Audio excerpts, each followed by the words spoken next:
Welcome back to Gaelic Games Fan TV. A massive win for Mayo. They've beaten Galway 212 to 10 points at Pearse Stadium in Galway. And fair play to Mayo. Massive result for them. Opening game of the National Football League. Of course, their defence of the National Football League, obviously repeat of the league final from last season. And it's another massive win, another massive result for Mayo, who interesting enough, Galway have now only beaten Mayo once in the last 8 games, as a matter of fact. So another huge result for Mayo. We're going to discuss the game, break the game down. Anyone who's new to the channel, if you could hit the like button and subscribe.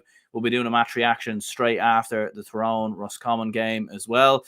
And I'm sure tomorrow at some stage we'll break down all the games from the National Football League in more detail. Obviously, some big results today for the likes of Donegal and Antrim, and of course, many games happening up and down across the country as we speak right now. Look, it wasn't the greatest game, this one, I don't think. It was a very sort of game, normal game you'd see at the start of the league where neither side is particularly playing to their absolute best. I think there was a lot of shadow boxing going on to a certain extent. Mayo and Galway are two sides who very well often lock horns, whether it be in the league, whether it be in the championship, whether it be later on in the in the championship or the Connacht championship or whatever.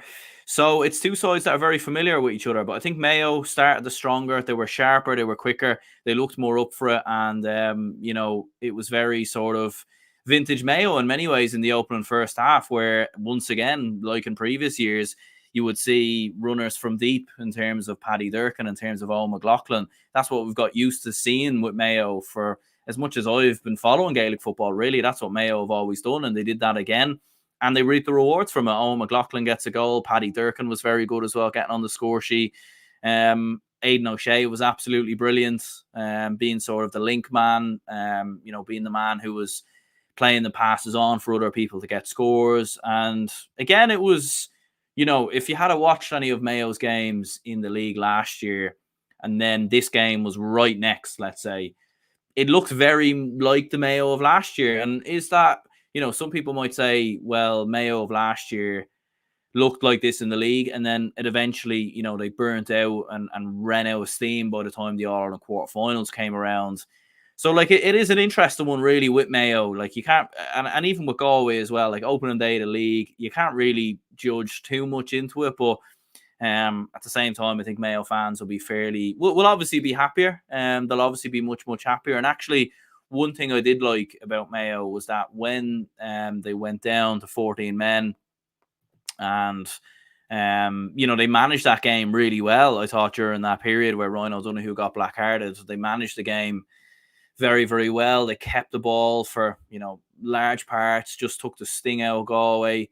And Galway didn't have an answer. And that was good game management for Mayo, because I think that is the thing that Mayo need to focus on the most, is their game management, because that's actually, in my opinion, where they've struggled the most, actually, in the last sort of 10, 15 years, really. And even last year under Kevin McStay, just being able to manage the game better, being able to see themselves through difficult periods in games. And to be fair, they've done that very, very well. Obviously, you're looking at the score, an 8-point victory. Obviously, the goal at the end from Cillian O'Connor maybe flatters the score ever so slightly. But again, I thought Galway were very poor. They were very poor. It was very one-dimensional. And the problem with Galway is that when, obviously Shane Walsh was playing today, he scored 5 points, and I thought had a fairly good game for Galway, in fairness, which I think will definitely be a positive for Galway. But when you're not getting scores from Shane Walsh and Damien Comer, there isn't really a lot else there. I know they still have Matthew Tierney maybe to come into the side, and look, they did have a lot more younger players obviously in the side today than usual, as an example. But I do think, it was just very one-dimensional. They kept trying to run the ball through, and they just kept getting dispossessed by Mayo in Mayo's sort of half-back line area. They kept kicking long, which I thought was very needless. And even when Mayo went down to 14 men, there was no real... And again, I think this is when you can tell that this is the opening game and the early part of the league. Galway never really went after this game. I felt even when Mayo went down to 14 men, you know, like if that's a championship game, Galway are pushing up on Mayo. They're putting them under as much pressure as possible. They're trying to take advantage of that sort of 10-minute period. And they were just happy to allow Mayo to keep the ball and sort of dictate the way the game was going to go. And you wouldn't see that in the championship, I don't think, or even in the latter part of the league when there's stuff on the line, be it relegations or promotions. But yeah, it was very, very well measured, very well controlled by Mayo. Like Fergal Boland, 3 points. I think Mayo fans would be happy to see him on the side, getting on the score sheet. Jordan Flynn was very good, as he was for the majority of last year.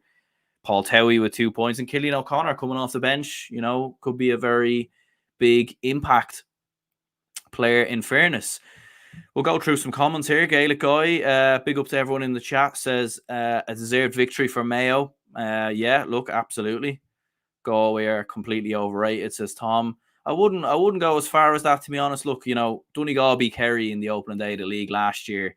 You know, it's one of them where different teams are going to have different ambitions, motivations. Look, ultimately, both of these two will want to win the All-Ireland. Like, you nearly forget both of these were in the league final last year because how poor they actually were in terms of the championship overall. Like, Galway not even able to get to a quarter-final. Mayo, when they were in the quarter-final, fell flat on their face.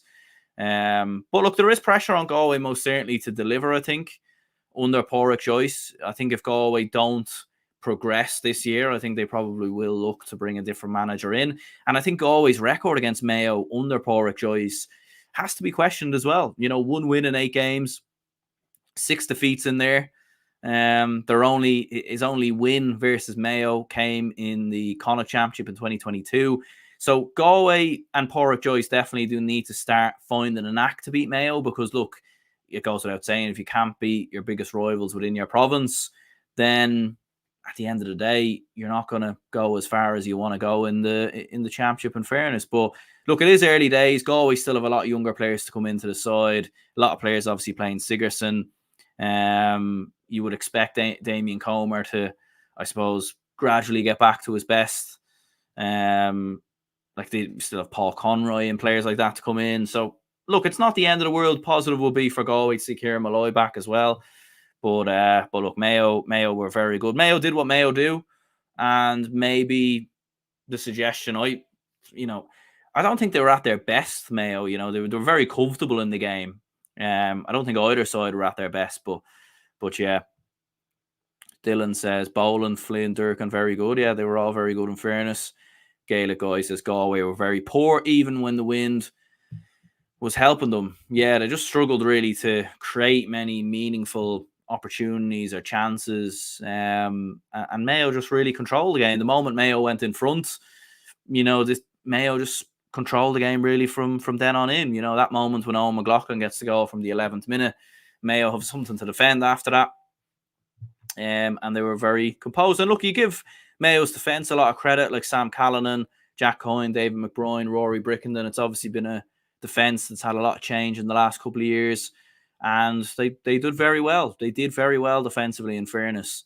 And that has been something I think that Mayo needs to work on. But look, when it comes to the end of the year, are people going to look back at this result with any fondness? Probably not, you know, if we're being honest. But at the same time, you look at Mayo and you think they play Dublin obviously next week at home in McHale Park. You win that game and then you're already on your way towards, at the very minimum, survival. You know, I think there's an argument that Mayo necessarily probably don't even want to be in a league final.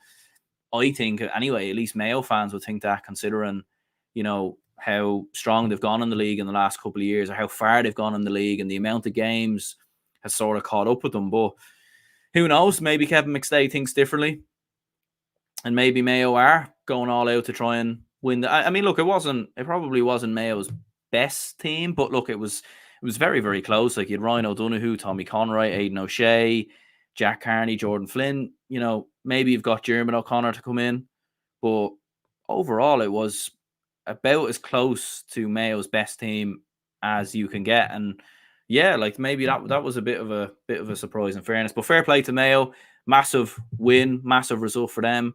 Galway, obviously, look, it's not the end of the world. It's the opening game. A lot of football will be played between now and Galway's eventual fate this year in terms of what they go on to do in the league and championship. But yeah, maybe looking at Galway, could they be dragged into a potential relegation battle? Who knows? Who knows? You know, they've got some tough fixtures themselves. So, but yeah, big result for Mayo and for Kevin McStay as well. And Mayo's, good run against Galway continues. A couple of wins. Obviously, the draw last year in the league obviously beat them in the league final. So they're in great form. They're in great form against Galway, and yeah, they just control this game. They just control it and shut Galway down.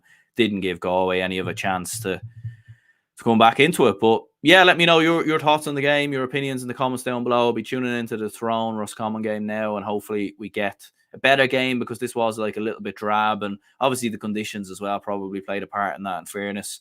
But yeah, hopefully we get a better game between Tyrone and Roscommon. I think man of the match would go for Aidan O'Shea. Fergal Boland was very good as well.